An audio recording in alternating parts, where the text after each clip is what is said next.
아멘. 23장 첫 단락입니다. 제목이 기이한 아름다움. 아름다움 그러면 되게 어떤 외형을 생각하죠. 조건을 생각하죠. 그런데 이 기이한 아름다움은 본질의 아름다움이에요. 그러니까 모든 꽃은 다 아름답죠. 장미와 백합만 아름다운 게 아니고 들꽃도 아름답고 풀꽃도 아름답고 그런 것처럼 우리는 다 아름다운 존재들인데 그 아름다움을 피우기를 원하는 것이죠. 그 성경에 의하면 예수님은 볼품도 없었고 고운 모양도 없었고 풍채도 없었고 멸시를 받고 간구와 질고를 많이 겪은 모습이었다. 요즘 세상에 고생한 모습 보면은 아름답다고 안 해요. 나이가 얼마가 됐든지 피부 관리 잘해서 뺀질뺀질 탱탱해야지. 그것을 아름다움으로 그 아름다움이 나쁘다는 건 아니죠. 그 아름다움밖에 모르는 인류에게 무엇을 기대할 수 있을까? 참 안타까운 것이죠. 그 모습이 심히 상했다. 그렇게 나와요. 그렇지만 이 세상에서 가장 아름다운 분이 나사렛 예수셨죠. 그게 기이한 아름다움이에요. 우리 모두에게 있는 아름다움이고 오늘 그 아름다움이 회복되기를 주의 이름으로 축복합니다. 아멘. 마태복음은 하나님의 사람, 이게 주제예요. 하나님의 사람. 성경은 하나님 백성, 유업자, 자녀 이렇게 불러요. 근데 그것이 사람 얘기예요. 그래서 하나님의 나라는 사람으로 세워지는 나라예요. 마태는 이것을 전하기 위해서 우리가 하나님의 사람인데 하나님의 사람이라는 말이 도대체 무엇을 말하는 것인지 이것을 우리에게 전해주려고 자기의 전 재산을 다 바치고 자기의 생명까지 바쳐서 이것을 우리에게 전해준 것이에요. 우리가 만났으면 좋겠어요. 가슴으로 간절히 만나기를 원해요. 그래서 이 하나님의 사람이라는 것은 아버지와 관계 안의 사람이에요. 그래서 아버지와 아들의 관계, 지금으로 말하면 아버지와 자녀의 관계죠. 마태복음은 아버지와 자녀다 하는 것을 굉장히 강조를 합니다. 그래서 5번 나타나요. 예수님께서 세례를 받으셨을 때 이는 내 기뻐하는 아들이요 내가 저를 기뻐하노라 이렇게 나와요. 그 다음에 2번째는 이제 갈릴리 사역에서 이제 실패하시고 그리고 예수님께서 고라신 벳세다 가버나움아 두로와 시돈과 소돔이 니보다 낫다. 그 얼마나 주님께서 많은 사역을 하시고 많은 치유와 이적을 행하셨는데도 꿈쩍도 안 해요. 그냥 세상 사는 삶에서 꿈쩍도 안 해요. 그래서 예수님이 뭐라 그랬어요? 옳소이다. 이것을 알게 하신 이는 아버지입니다. 그리고 아버지만 아들을 아십니다. 그게 뭐예요? 이 아들은 십자가를 지시는, 떡 먹이고 치유해줘가지고 이 근본적인 변화가, 차원 변화가 일어나는 것이 아니라 이 사람들을 새롭게 거듭나게 할 것은 십자가밖에 없다 할 때 거기에서 아버지와 아들이 또 강조되죠. 고백도 주는 그리스도시요 살아계신 하나님의 아들이십니다. 이건 마태복음만. 살아계신 하나님의 아들. 이건 마태복음에만 나오는 거예요. 그 변화산에서 다시 이는 내 사랑하는 아들이요 내가 저를 기뻐한다. 그리고 마감이 뭐예요? 백부장이 진실로 하나님의 아들이었도다. 이게 마태복음이에요. 그래서 유대인들에게 도전하죠. 너희가 메시아를 다윗의 자손, son of David이라고, 그게 이제 유대인들의 공식 직함이에요, 메시아. 다윗의 자손이라고 하는데, 그래, 다윗의 혈통 자손으로 와서 다윗 왕국을 재건한다면은 그 다윗이 메시아를 보고 주라고 부른 건 도대체 어떻게 된 거냐? 그렇게 질문하게 하죠. 이 평면 종교를 일깨워 주는 거죠. 그래서 예수님은 자기를 The Son of Man, 인자라고 부르셨어요. 마태복음에 12번 나옵니다. 그 참 이상합니다. 이 멀쩡한 사람들이요, 힘을 생각하면 짐승을 생각해요. 그래서 바벨론은 뭐예요?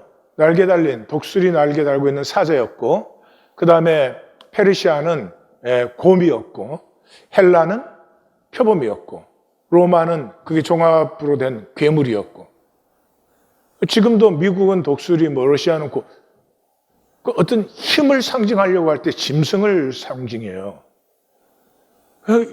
이상해요. 멀쩡한 인간들이 어떻게 짐승이 힘이 돼요? 성경은 아주 간단한 말을 하는 것입니다. 진정한 힘은 하나님의 형상으로 지음받은 사람이 사람다워질 때 그것에 진정한 힘과 권세가 있는 것이다. 이게 성경이에요. 그래서 마태복음을 보면은 5개의 큰 말씀이 나와요. 요 5 단락의 말씀은 알 수 있는 게 요 말씀 끝날 때마다 이 말씀을 마치시고 하는 말이 나와요. 그러니까 5개가 나오는데 제일 첫 번째가 산상수훈이에요. 5장에서 7장. 산상수훈은 한마디로 말하면 너희는 하나님의 품성을 가진 자다. 팔복이 하나님의 품성이에요. 그래서 우리는 그렇게 살게 되어 있다는 거예요. 살아달라 아니에요. 살아야 한다 아니에요. 우리가 우리 자신이 되면, 진실한 자신이 되면 우리는 그런 품성으로 살아요. 그런 품성으로 살면 소금과 빛으로 나타나게 되어 있어요. 예, 이 존재는 하나님의 말씀을, 그러니까 예수님이 내가 말씀 폐하러 온 게 아니라 말씀을 완성하러 왔다 그랬죠. 완성한다는 말은 성육시킨다. 말씀이 실제화되는 거죠. 그래서 너희는 하나님의 말씀을 이 땅에 현현 말씀을 사는 사람들이다. 그래서 너희는 하나님의 사람이야. 하나님 사람이 어떤 사람이요? 오른밤 때리면 왼밤 돌려대요. 그 다음에 원수도 사랑해요. 예, 그리고 그래서 총결론 48절이 뭐예요? 하늘에 계신 너희 아버지의 온전하신 같이 너희도 온전하라. 이렇게 하신 거예요. 이게 인간론이에요. 마태복음의 사람이에요. 10장은 뭐예요? 파송이죠. 그런 우리를 이 땅에 보내신 거예요. 이 땅에 보내신 거예요. 왜? 먼저 이스라엘을 회복하기 위해서. 그래서 파송하실 때 그러죠. 이방인의 길로도 가지 말고 사마리아 고을에도 가지 말고 이스라엘의 잃어버린 양들에게 먼저 가라. 그래서 이스라엘을 먼저 회복시키시고 그 회복시킨 이스라엘로 온 세계를 회복해요. 지금 그게 일어난 일이에요. 사도 공동체가 뭐예요? 이스라엘의 회복된 사람들, 남은 자들이에요. 지금도 종교에는 무수하게 많은 사람들이 있지만 그 사람들 세상 바꿉니까? 아니, 세상 따라다니라고 정신이 없는데 무슨 세상을 바꿔요? 그럼 기독교 다 그렇습니까? 아닙니다. 지금도 남은 자들이 있습니다. 아주 가늘한 물결이 흐르고 있고 그 물결이 반전을 일으켜요. 보내실 때 뭐라 그러죠? 내가 어린 양을 이리 가운데 보내는 거거든. 그러면 그 양은 죽지요. 그런데 안 죽어요. 반전이 일어나는 거예요. 어떻게 반전이 일어나요? 육으로 육밖에 못 사는 사람들이 있는데 육으로 영체를 키우는 사람들이 있어요. 육으로 영을 사는 사람들이 있어요. 그 사람들은 이 세상 속에 생명의 새로운 차원을 열어요. 근데 그것은 도전이 필요해요. 여러 가지 도전이 있지만 이 도전은 나의 혈육보다 하나님이 절대여야 돼요. 나의 혈육이 뭐예요? 가족이죠. 가족도 나보다 절대화시키지 말아라. 그렇게 한다면은 너희가 상을 잃지 않는다. 그럼 그 삶의 그 역사는 영원하게 되는 것이다. 그런 것이죠. 그 다음에 13장이 이제 하나님 나라장이다. 그러죠. 예. 그 하나님 나라장인데 키는 말씀이에요. 이 13장의 핵심은 씨 뿌리는 자의 비유예요. 비유가 7개 나오는데 사실은 씨 뿌리는 자의 비유에 6개의 보조 비유가 나오는 거예요. 그래서 씨 뿌리는 자의 비유가 뭐예요? 아주 간단한 말 하고 있어요. 예? 생명의 승법.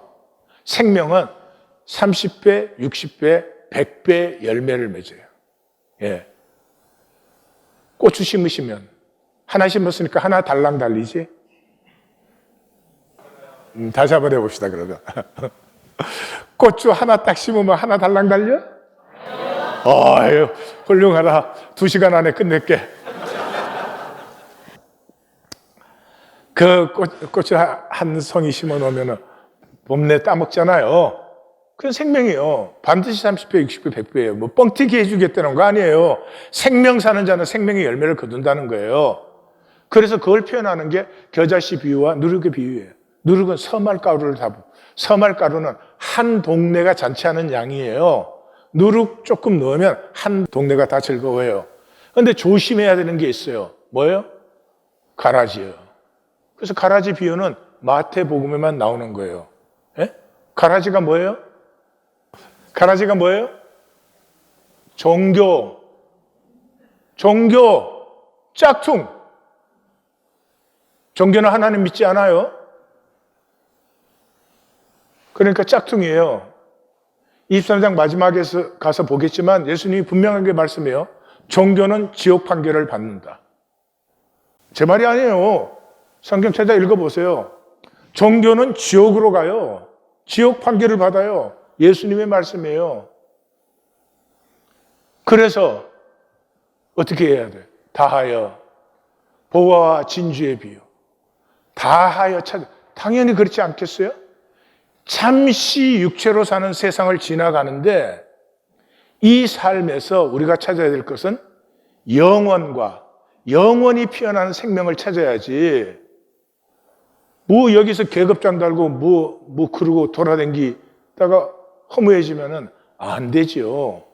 그래서 종말은 그물의 비유이죠. 나뉜다. 그리고 18장이 교회. 교회의 키워드가 뭐예요? 어린아이죠, 어린아이. 어린아이는 어린아이가 뭐 착하다 이런 거 아니에요. 어린아이 안 착해요. 예. 내가 손녀 보러 토요일마다 가요. 어제도 갔어. 그래서 맛있는 거 먹을 때는 내가 가까이 가면 가, 그래. 나 좀 줘, 그러면 싹 돌려. 근데 지가 먹다가 배부르면 할비 먹어.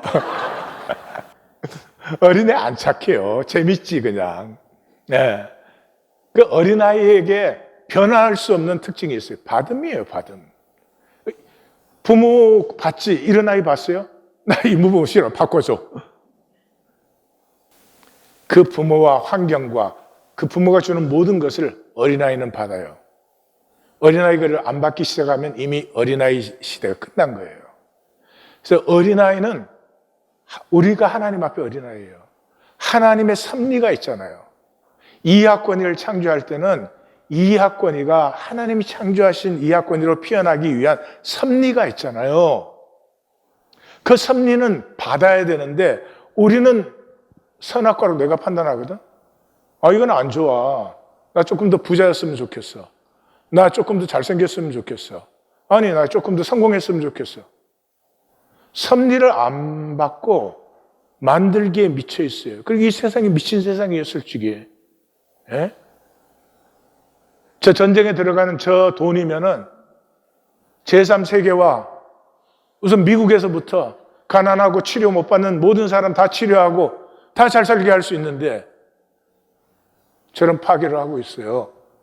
그래서 조금도 이상하지 않게 살아가요. 그게 저는 정말 이상해요. 어떻게 이렇게 아무렇지도 않은 것처럼 이렇게 그냥 살아갈 수가 있는 것일까? 어린아이의 특징은 받음이 있어요. receptivity, 수용성이 있어요. 어떤 아내가 사랑스러울까? 수용성이 있어야 돼요.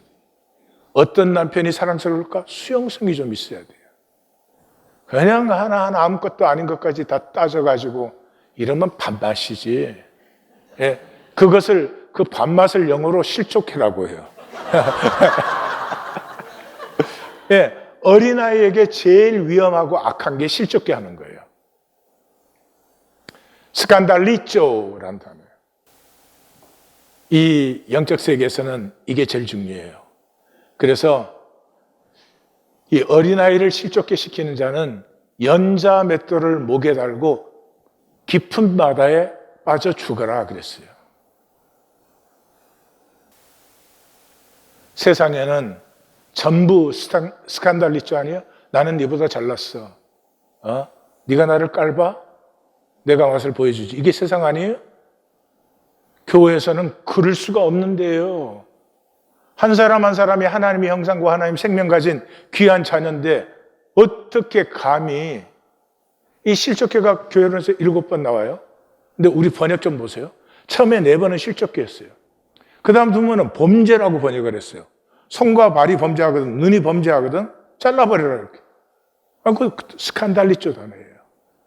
우리의 눈과 손과 발이 실족케 하면, 제일 마지막에는 또 업신여기며 그렇게 번역을 해놨어요. 작은 자라고 업신. 여러분 교회 오시죠? 교회 와서 이렇게 다른 성도 볼 때 저 사람이 나보다 좀 못난 것 같아, 저 사람이 나보다는 좀 작은 것 같아. 그럼 교회 오신 거 아니에요? 예? 그 사람은 하나님하고 아무 관계가 없는 사람이에요. 하나님도 하나님 생명에 모르는 거죠. 그래서 교회론의 핵심이 뭐예요? 교회론의 핵심이 뒷담화하지 않는다예요. 세상은 그러잖아요. 항상 남 뒤에서 얘기하잖아요. 이 악하고 비겁한 것이죠. 근데 잘못했거나 실수한 것이 있으면 직접 얘기해요. 그래서 말 안 들으면 정인들과 같이 가서 얘기해요. 그 정인들과 같이 간다는 말은 증거가 있다는 거 아니에요. 그러니까 소문이 아니지, 내 생각이나 짐작이 아니지. 여러분, 이게 얼마나 위대한 혁명인지 안 보이시면 평면밖에 못 보는 거예요. 한 사람이 잘못한 순간에까지라도 그 사람을 하나님의 귀한 존재로 존중해주고 정정당당하게 대접할 수 있다는 것. 그거 한 가지면 이 세상은 다 바뀔 수 있어요. 그래서 교회론의 결론이 용서예요. 용서. $10,000면 지금 돈으로 100억 불이에요. 100억 불. 100데나리온이면 지금 돈으로 많으면 3만 불, 적으면 1만 불. 한 2만 불 돼요. 여러분, 100억 불 받은 사람이 3만 불에 인색할 수 있겠어요? 그렇게 안 돼요. 그렇게 하려고 해도 안 돼요. 우리 보고 용서하라는 거 아니에요. 우리 보고 하나님의 형상의 귀함 살아달라는 거 아니에요. 만나라는 거예요. 우리 자신이 누구인지. 마태가 생명 바쳐서 증거하는 하나님이 창조하신 사람은 이런 존재하는 것을 만나라는 것이에요. 그걸 만나고 나면 내 안에서 피어나는 것이지 내가 노력하고 애쓰는 것 아니다, 이 말이죠. 그래서 용서하려고 애쓰는 게 아니라 구원받아라, 그런 말이에요. 23장이 종교장이에요. 그래서 종교장이 마태복음의 특징이에요. 왜냐 그러면 이게 선지 전통이 내려오기 때문에. 마태는 유대인이잖아요. 그러니까 예수님이 하신 말씀들 중에서 그 선지자의 물결이 흘러 내려온 것에 대해서 가장 깨어있고 센시티브했던 사람이에요. 저는 자료는 없어요. 그래서 제가 짐작하기에는 분명히 세례 요한의 공동체와 관계가 있었던 분일 거예요. 그 선지 전통이라는 게 뭐예요? 말씀 속에서만 만나는 본질계. 이 성경 말씀 없으면 인간이 육체로 잘 먹고 잘 살면 끝나는 거 아니에요? 남보다 성공하고 잘나면 그게 모든 거 아니에요? 그러나 이 말씀에서 만나는 인간은 성경 시작부터 다르잖아요. 하나님의 형상으로 만들어졌기 때문에 하나님의 모양으로 살아요. 하나님 모양이 뭐예요? 삼위일체잖아요. 세 분의 완전히 다른 하나님이 하나가 돼요. 그러므로 우리도 전혀 서로 성격도 다르고 모든 게 다름에도 불구하고 하나님 안에서 만나면 하나가 되는 거예요. 그때 하나님의 다스림이 나타나는 것이 우리의 능력과 자질 가지고 다스려 달라 그러는 거 아니라 이 말이에요. 그래서 선지 전통이라고 하는 것은 말씀 속의 본질 세계를 계시해 주는 거예요. 너는 실제로 이런 존재야. 이 세상은 실제로는 이러한 나라가 돼야 돼 하는 거예요. 그래서 종교는 짝퉁이니까 멸망한다는 경고가 이렇게 동전의 양면으로 같이 나오는 거예요. 그래서 마태복음은 플레이라오, 선지자로 말씀하신 바를 이루셨다. 이게 17번 나와요. 1장 22절에서 27장 35절에. 그래서 아모스 선지자는 이렇게 말씀했어요. 나는 너희의 절기들 미워하고 멸시하며 너희의 성회들을 기뻐하지 않는다. 너희 번제 소제 받지 않는다. 너희 살찐 화목제 나 돌아보는 것도 싫다. 오직 정의를 물같이 공의를 강같이 하게 할지어다. 여기 정의 공의 그러면 또 현대식의 정치적 정의 공의 생각하시면 딴 주소가 있는 거예요. 뭐가 성경의 정의와 공의예요? 예? 이웃을 하나님의 귀한 존재로 존중하는 것이에요. 예. 그러기 때문에 하나님 안에서 생명을 나누는, 그것을 성경이 정의와 공의지 정치적 의미가 아니에요. 우리가 이사야서 지나왔지만 이사야서는 이거보다 더하죠. 딱 1장 시작하자마자, 서론 끝나자마자 나이는 너희 짐승의 피와 기름에 질렸다. 너희 안식일과 월삭과 대회로 모이는 것 역겹다. 역겨워. 그거 제발 좀 그만두어라. 그 오늘 기독교에 말하면 주일 예배, 기도회, 3일 예배 제발 좀 관두라. 그거 하는 너희 마음 돌아봤니? 그거 하면서 형제자매 멸시하고, 예?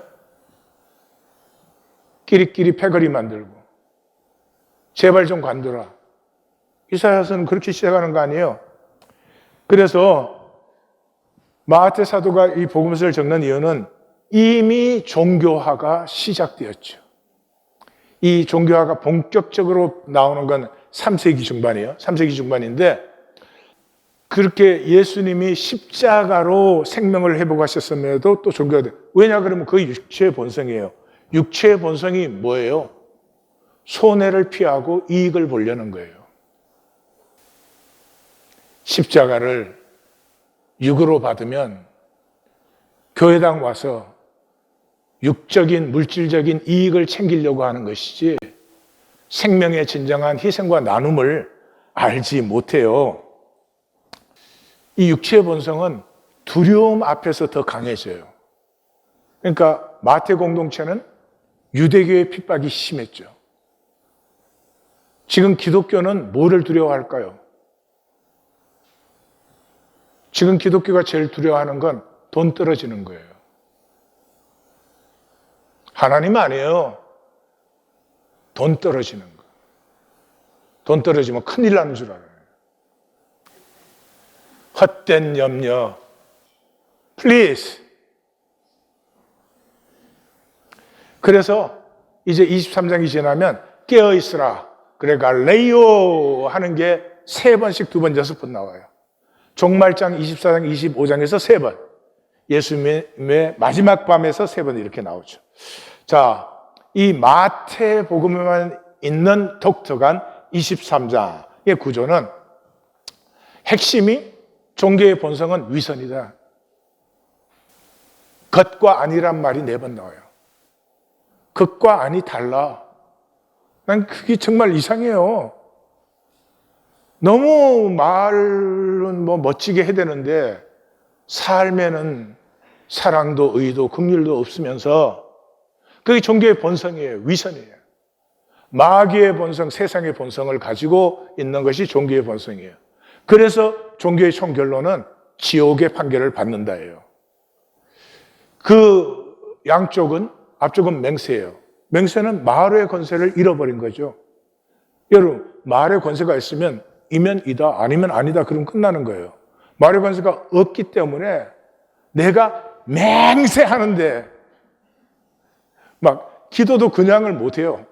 진실로 원하오니 참으로.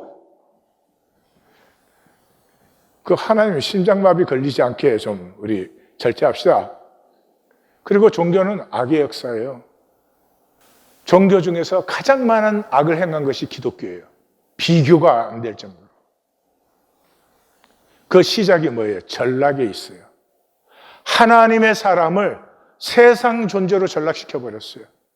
그러니 육체뿐이고 조건 경쟁뿐이고 거짓뿐이고 이렇게 된 것이죠. 그래서 그 결론은 멸망이다. 이것이 23장인데 지금부터 들어가요. 이때까지 서론이었어요. 자, 본문은 종교 비방이 아닙니다. 예수님이 무슨 종교 나쁘다, 안 좋다 그런 얘기할 분도 아니시고 그런 시시껍데간가 하는 거 아니죠. 종교의 실제를 우리에게 보여주고 있는 것이에요. 그러니까 23장을 만나고도 종교 생활을 계속하는 사람은 영원히 버림받았다. 그렇게밖에 표현할 수가 없겠죠. 1절에서 3절은 종교의 전문화예요. 전문화가 됐다는 건 사회 구성 요소가 됐다는 거죠. 전문화되었다는 것 자체가 본질을 배반했다 그런 말이에요. 여러분, 정치는 백성을 살리기 위한 거죠. 근데 정치라는 인스티튜션이 전문화되면서 정치는 정권을 잡기 위한 거예요. 대학교 가서 여러분 정치학 개론 들어가면은 개론 첫 번 시간이 정치의 목적은 정권을 잡는, 그렇지? 정권 안 잡으면 정치 못하니까. 예. 그러니까 내가 권력 잡는 게 중심이 됐어요. 그러니까 본질 배반은 의사, 변호사 다 똑같은 거 아니에요? 아니 그 개인이 아니에요. 사회 구조가 딱 그렇게 되면 의사는 더 이상 중심 관심이 이 환자에게 있는 것이 아니라 이 제도 속에 이익되는 사람이 안 되면 서바이벌이 안 되는 거예요. 그래서 전문화됐다는 것은 본질 배반을 했다. 그런 뜻이에요. 왜요? 평면밖에 안 보이니까. 본질이 안 보이니까. 그래서 1절에서 이에 예수께서 무리와 제자들이 합치면 교회가 되는 거죠, 교회. 그죠? 제자들에게 무리가 합쳐지면 교회가 되는 거죠. 말씀하여 이르시되 서기관과 바리새인들이 모세의 자리에 앉았어요. 모세의 자리에 앉았다는 것은 이제 직함이 됐다는 거죠, 직함이. 예. 랍비가 직함이 아니었어요. 랍비라는 것이 직함이 된 것은 AD 70년 예루살렘 멸망 후에 그 힐렐 학파 때부터라고 되게 그렇게 전해지고 제가 생각해도 그런 것 같아요. 그 전에 랍비라는 말은 어르신, 스승, 큰 분 이런 뜻이었어요. 근데 이게 직함이 된 거죠.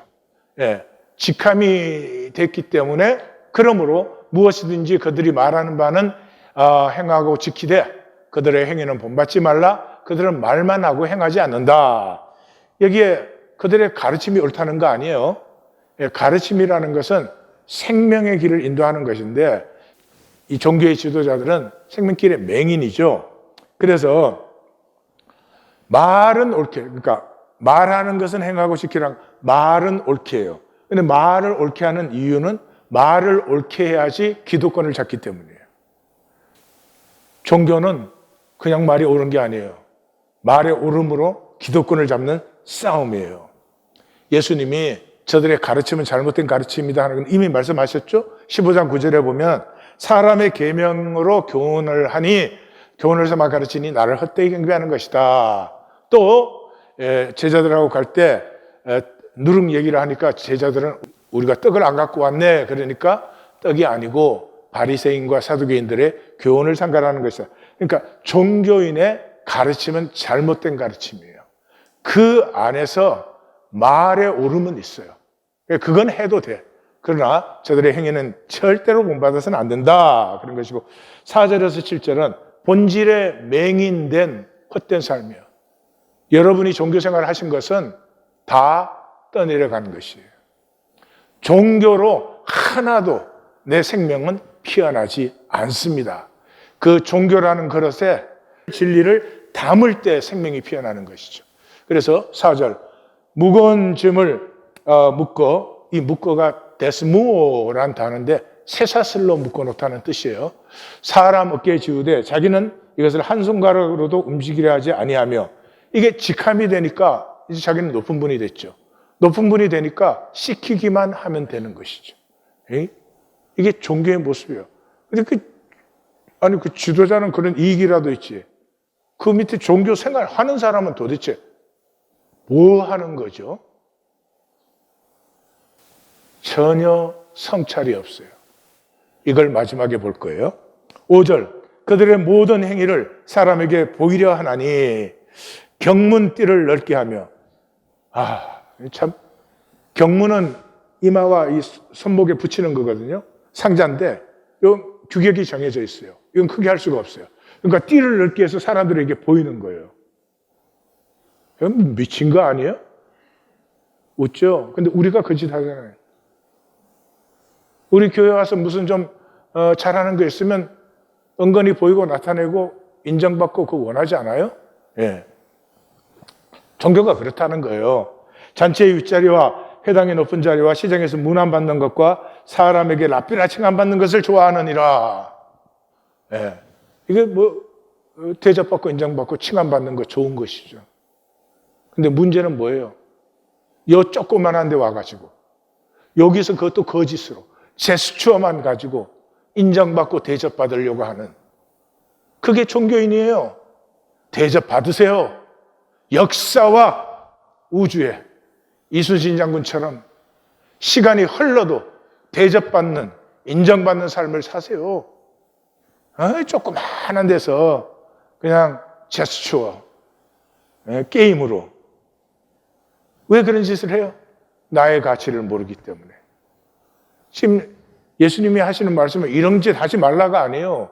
이거 하는 사람이 하지 말라 그런다고 안 하겠어요. 뭐 종교에 들어와서 몽땅하는 게 이 짓인데 뭘 해요? 어떻게 그렇게 너의 가치를 모를 수 있느냐?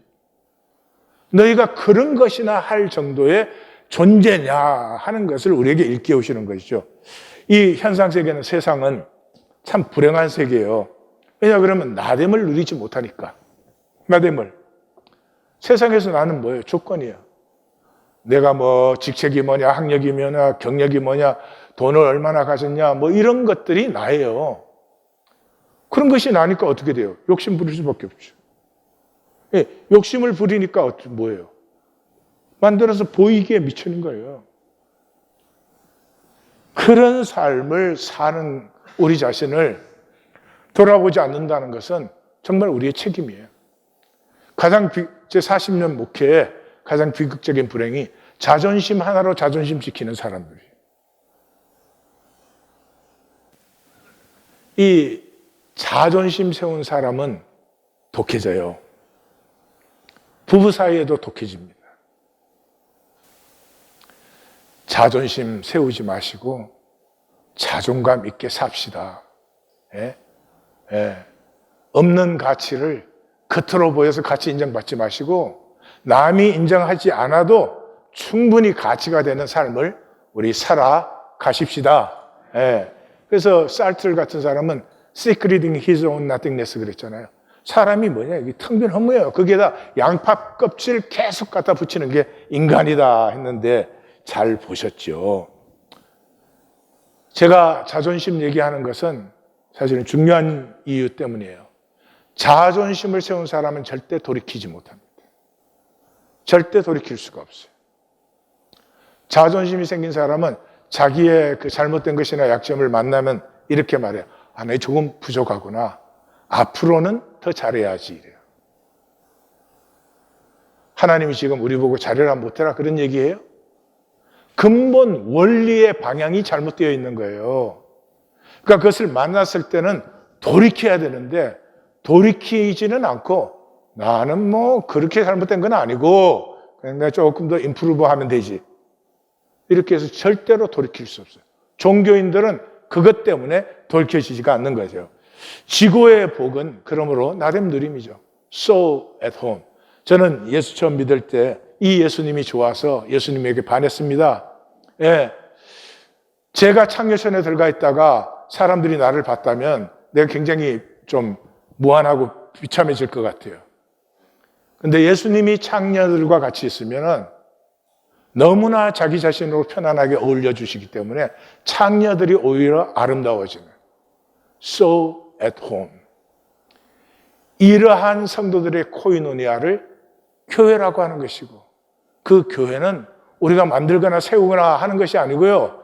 그러한 행복한 나됨이 어울리는 곳이 교회입니다.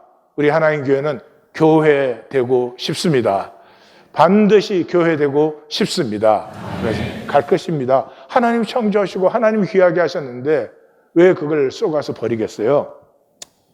8절에서 10절은 가짜의 영광 아닌 본질의 영광 사는 너희예요. 저 너희 옆에 초록색 별표가 붙었죠. 그게 너희예요. 그래서 8절, 너희는 납비라 칭함 받지 말라. 너희 선생은 하나요. 너희는 다 형제니라.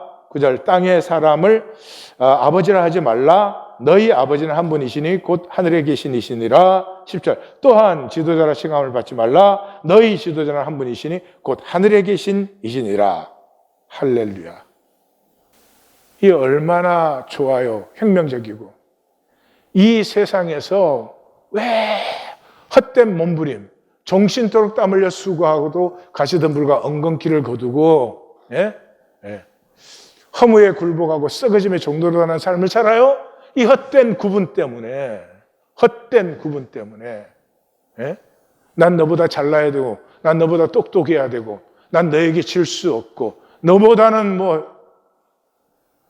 아니, 본질에서는 우리는 다 하나님의 자녀의 피조물일 뿐이에요. 자기를 누리고 즐기면 되는 것이지, 이 세상은 세상에, 요즘 아이들은 2살 때부터 학교를 가야 됩니다. 학교를 가면 잘나고 못나고, 이미 초등학교만 들어가도 1등이 있고 꼴등이 있고, 아니 어떻게 이렇게 만들어 놓고 사람을 살라고 해요? 아니 세상에 구별하는 거 좋습니까? 차별하는 게 그렇게 좋습니까? 그거 좋을 사람 아무도 없어요. 귀하게 대접할 때, 누가 됐든 귀하게 대접하고 기뻐해 줄 때 나도 좋고 너도 좋은 것이지. 그런데 종교는 이런 짓거리를 하고 다니는 거예요. 하나님 외에는 다 우리는 자녀여 한 가족이야. 지금 예수님 그 말 하신 거죠. 저는 목사라는 말에 경기 들리는 사람인데요. 목사는 에베소 4장 11절에 한 번 나옵니다. 그것도 한국 번역에만. 저 목사라는 단어가 포이메인 그런 단어예요. 그것도 프루럴, 복수로 나왔어요. 그러니까 개인이 아니죠. 그리고 거기에 나오는 모든 것이 다 은사예요. 그러니까 목양이 더 가까울 거예요. 그리고 성경에 나오는 제사장이라는 말은 히에라투마, 베드로전서에는 히에라투마, 제사장직. 그 다음에 계시록에 3번 나오는데 그는 히에루스, 제사장. 그런 단어. 이 제사장은 항상 성도들을 가르쳤지 어느 직분을 가르친 적이 없어요. 그러니까 이 장로교는 이상하게 편법을 쓸 수밖에 없어요. 안수할 때는 장로로 안수를 해요. 그런데 성경에 없는 말을 집어넣어요. 장로가 2가지 장로가 있대. 치리하는 장로가 있고 가르치는 장로가 있고. 치리는 두드러 패는 건가? 이게 누가? 어쨌든 나는 치리하는 쪽은 아니야. 그렇게 장로로 안수해가지고 딱 일어서면 목사님 그렇게 불러요. 이게 뭐 하는 짓이에요 도대체?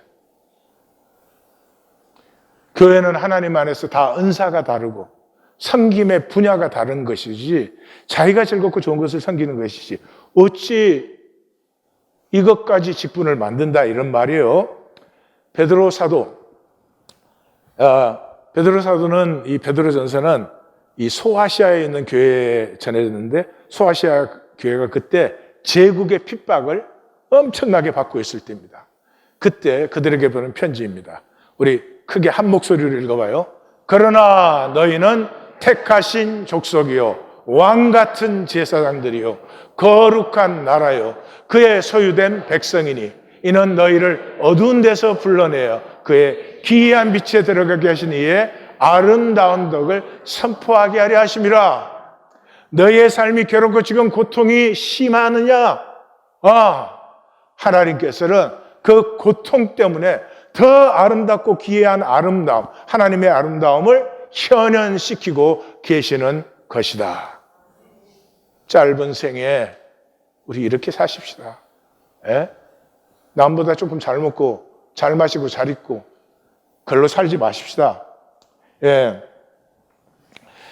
거짓 에고가 아니라 하나님을 피우는 자녀들. 이것이 교회고 우리의 모습입니다. 11절에서 12절은 그래서 하나님을 현현시키는 기이한 아름다움을 얘기하고 있죠. 자, 그 기이한 아름다움이 뭔지 보십시다. 11절. 너희 중에 큰 자는 너희를 섬기는 자가 되어야 하리라.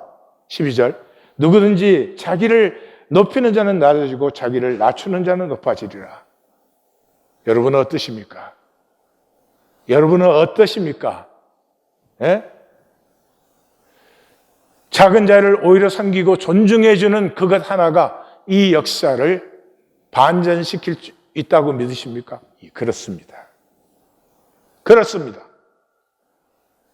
우리가 서로를 경쟁자로도 보지 아니하고 서로를 판단의 대상으로도 보지 아니하고 하나님 안에 다 귀하게 창조되었고 하나님의 귀한 섭리 안에서 자기의 길을 걸어가는 형제 자매로 볼 수 있을 때 하나님의 귀한 아름다움은 이 땅에 가득하게 될 것입니다. 네. 네. 그 아름다움을 피우고자 우리가 교회로 부르심을 받은 것이고 모인 것이에요. 자, 구원은 차원 전환이에요.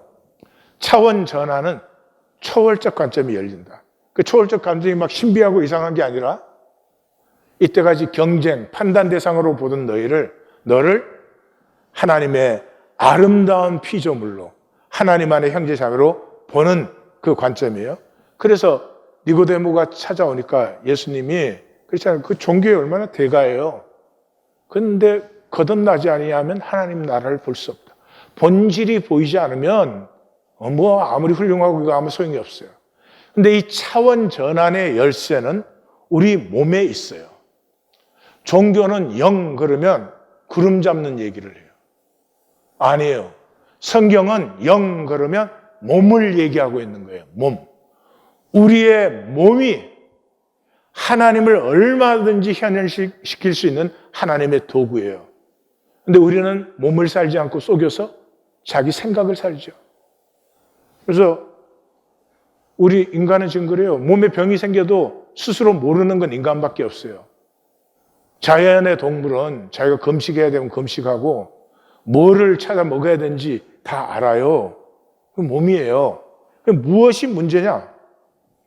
생각이에요, 생각. 몸으로 살지 않고 생각으로 살거든요. 생각은 내 즉각적인 반사예요. 그러니까 내 즉각적인 반사니까 생각할 시간이 없이 생각을 하는데 생각할 시간이 없이 오토파일럿으로 돌아가요. 이 오토파일럿으로 돌아가는데 첫 번째는 내가 옳기 때문에 아침에 일어나면 이렇게 하는 것이 옳고 이렇게 건강식 먹는 게 옳고 또 이렇게 자기가 옳은 것을 중심으로 그냥 하루가 돌아가요. 생각 안 해도 상관없어요. 저절로 돌아가요. 그 중독이 제일 심한 곳이 종교예요. 종교는 전문가들이 이렇게 의식 딱 마련해주면 왜 내가 여기 있는지, 여기서 나는 무엇을 만나야 되는지, 나는 여기서 무엇을 들어야 되는지 그런 의식 없이 그냥 생각으로 쭉 듣고 끝나면 그만이니까요. 그래서 종교인은 반사를 삶으로 착각해요. 뭐 세상 사람도 마찬가지지만. 그래서 이런 말을 해요. 인생무상, 일장춘몽. 어떻게 하나님 믿는 사람이 그런 말을 해요? 어떻게 인생이 무상이에요? 이 중에 이순신 장군의 삶이 인생 무상이었다, 허무했다라고 말할 수 있는 분이 있어요? 없잖아요. 우리가 안 살고는 가치를 살지 않아놓고는 인생 무상이라고 그러면 안 되죠. 그러면 어떻게 해야 되나? 그것도 생각이에요. 왜냐하면 생각 없이는 아무것도 안 되니까. 이 생각은 들림의 생각이에요. 예수님께서 들려야 하리라 그랬죠? 내 바깥에 들려서 나를 객관화시켜보는 거예요. 에고의 중력권을 탈출해서 나 자신의 갈등을 만들어내는 거예요. 지난주 20주년 말씀 전할 때 우리 부모님들 중에는 이 성도님이 좀 우리 아이들 잘 알아듣게 좀 설명해 주실 줄 알았는데 아이들이 다 어려웠어요. 그러더라고요. 그냥 아무 말 안 했어요. 자, 그 아이들하고 나하고는 뭐 몇 년에 이게 한 번 기회예요. 제가 잘 알아듣게 설명했어요. 그럼 다 듣고 잊어먹어요. 그런데 내가 이상한 말을 던진단 말이에요. 디멘셔널 퍼스펙티브가 체인지되지 않는 한은 이 본질이 보이지 않는다. 디멘션은 뭐고, 에센스는 또 뭐고, 그 다음에 또 이런 말을 했죠. 생명에는 죽음이 없다. 다 죽는데. 그 말만 던져놓는 거예요. 그러니까 시방서를, 건축으로 말하면 시방서를 주는 게 아니라 블루프린트를 열어놓는 거예요. 갈등을 심어놓는 거죠. 그건 스스로 갈등해서 어느 날 자기 것이 돼야 돼요. 그렇지, 죽음이 있으면 생명이 아니지. 그렇지, 내가 이때까지 보던 대로만 봐가지고 내 삶이 새로워질 수는 없지 하는 것이 열려야 되는 것이죠. 저주를 보는 거예요. 그렇게 열심히 살아온 내 삶이 내가 나를 축복하는 것이 아니라 내가 나를 저주했던 삶을. 그것이 보여야 돼요. 그것은 갈등을 지나서 이루어지는 것이죠. Interior Prefrontal Cortex라고 하는 영상을 보겠습니다. The highest form of intelligence isn't IQ. According to neuroscience, the rarest form of intelligence is something entirely different. Most people never reach it, and those who do quietly outgrow everyone around them. The highest form of intelligence is metacognition, the ability to observe your own thoughts, not reacting instantly, not living on autopilot, but watching your thoughts as they happen. Most people don't do this. They react, they repeat, they stay the same. But the moment you pause and observe your own thinking, something deeper begins to happen. Neuroscientists have found that a specific part of your brain activates, the anterior prefrontal cortex. This region isn't built for action. It's not for movement or reaction. It exists to observe. When it activates, your attention turns inward. You're no longer inside the thought, you're looking at it, and that changes everything. You start to notice patterns. You interrupt reactions. Most people never reach this point. They stay on autopilot, repeating the same loops without ever seeing them. But the ones who do evolve faster than everyone else. 우리 몸에 하나님이 만들어주신 부분이에요. 내가 내 자신을 성찰하는 거예요. 성찰함으로 내 삶의 궤도를 스스로 수정해요. 이것이 정말 내가 살고 싶은 삶인가? 나는 정말 이러한 사람이 되고 싶은 것인가? 나는 이 삶에 얼마나 보람과 가치를 느끼는 것과. 그래서 궤도는 다른 사람이 수정해 줄 수가 없어요. 자기 스스로밖에. 그리고 이 Interior Prefrontal Cortex는 본질적으로 선해요. 왜냐하면 성찰이기 때문에 성찰은 악해질 수가 없어요. 그런데 이 연구에서도 발견이 되었지만 대부분의 사람은 이걸 살지 않아요. 그냥 react, 그냥 오토파일럿으로 살아가지 자기 자신을 진정으로 성찰하고 살지 않아요. 왜? 성찰은 아프니까요. 그 다음에 희생이 따르니까. 내가 성찰하면 내 자신이 쪼개져야 되잖아요. 종교생활을 하던 내가 성찰하면 그때부터 생각으로만 섬기는 하나님을 물질로 섬겨야 되잖아요. 몸은 뭐예요? 생명의 물질 파트예요. 종교인의 대부분은 물질에서 거짓되죠. 종교는 반사와 생각의 왕국이니까. 그러니까 종교는 마귀는 우리를 생각만 하게 해요. 생각에서 우리는 얼마나 좋은 생각, 좋은 일을 많이 하는지 말로 다 할 수가 없어. 그런데 마귀는 우리를 생각하게 만드는데 우리는 적는다. 자, 저를 따라 합시다. 우리는 적는다. 이게 우리의 갈 길이에요. 몸으로 구하고 찾고 두드리는 거예요. 구하고 찾고 두드리라는 말은 우리 임정빈 성도가 얘기해 줬지만 27승 파워예요. 구하고 찾고 두드려요. 그런데 그렇게 하면 그 환자가 받고 찾고 열리고 3 곱하기 3이죠. 그게 딱 달라는데 돌 주겠냐? 생선 달라는데 뱀 주겠냐? 하물며 너희 하늘 아버지 27승 파워예요. 무슨 말인지 아세요? 구하고 찾고 두드려라 그러면 생각으로 구하고 찾고 두드려요. 돼요? 하루에 한 번이나 기억나면 잘나지. 구하고 찾고 두드림을 자기가 적어요. 그러면 구하고 찾고 두드림의 파워가 점점 강력해지면서 레이저 초점의 통이 일어납니다. 하나님 그냥 만나지는 거 아니에요. 함부로 만나지는 거 아니에요. 엄밀한 중에 계세요. 내 진실이 레이저 샤프해졌을 때 하나님과의 통이 일어나요. 하나님과의 통이 일어나면 제일 먼저 무슨 일이 일어난 줄 아세요? 나의 귀함을 만나요. 나의 귀함을 만나요. 얼마나 가치 없이 인색하고 거짓으로 막 살아버리던 내가 사람에게만 괜찮게 보이면 속으로는 하나도 자부심이 얼마나 자부심이 없으면 자존심을 세우겠어요. 그러는 내가 하나님이 모든 사랑으로 창조하신 나라는 사실을, 하나님은 무한 용서하세요. 우리가 육체에 있는 동안 무한 용서하세요. 왜요?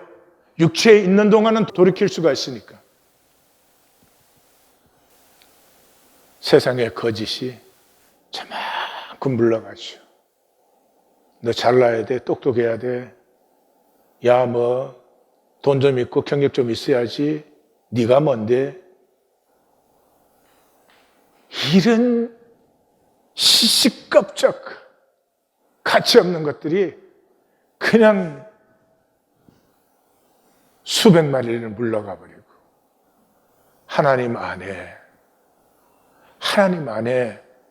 얼마든지 새로울 수 있는 내가 드디어 보이기 시작하지. 그것을 가꾸는 것이 상기본이에요. 종교인이 상기본이에요? 죽었다 깨도 안 해요. 예? 1820 데일리 브레드. 예? 데일리 브레드 하실 때 적으세요.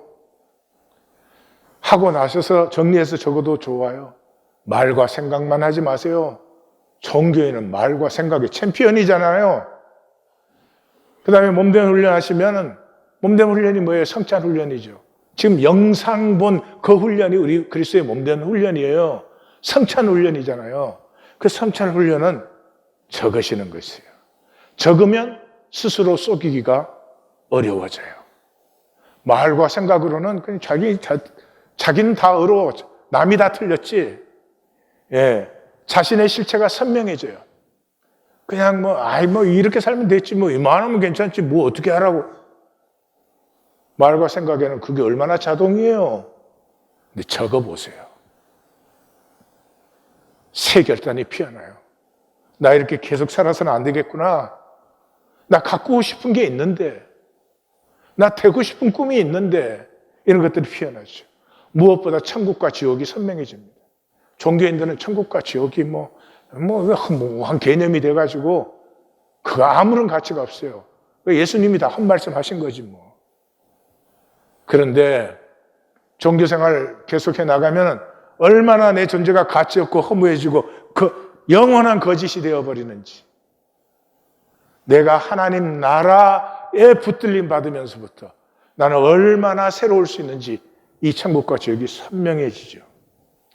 오늘 말씀 받지 못했으면 오늘 돌아가셔서 말씀 노트 넣고 기록하면서 다시 들으십시오. 그리고 말씀 받으셨습니까? 주님한테 물으십시오. 나는 무엇부터 돌이킬까요? 무엇부터 새롭게 할까요?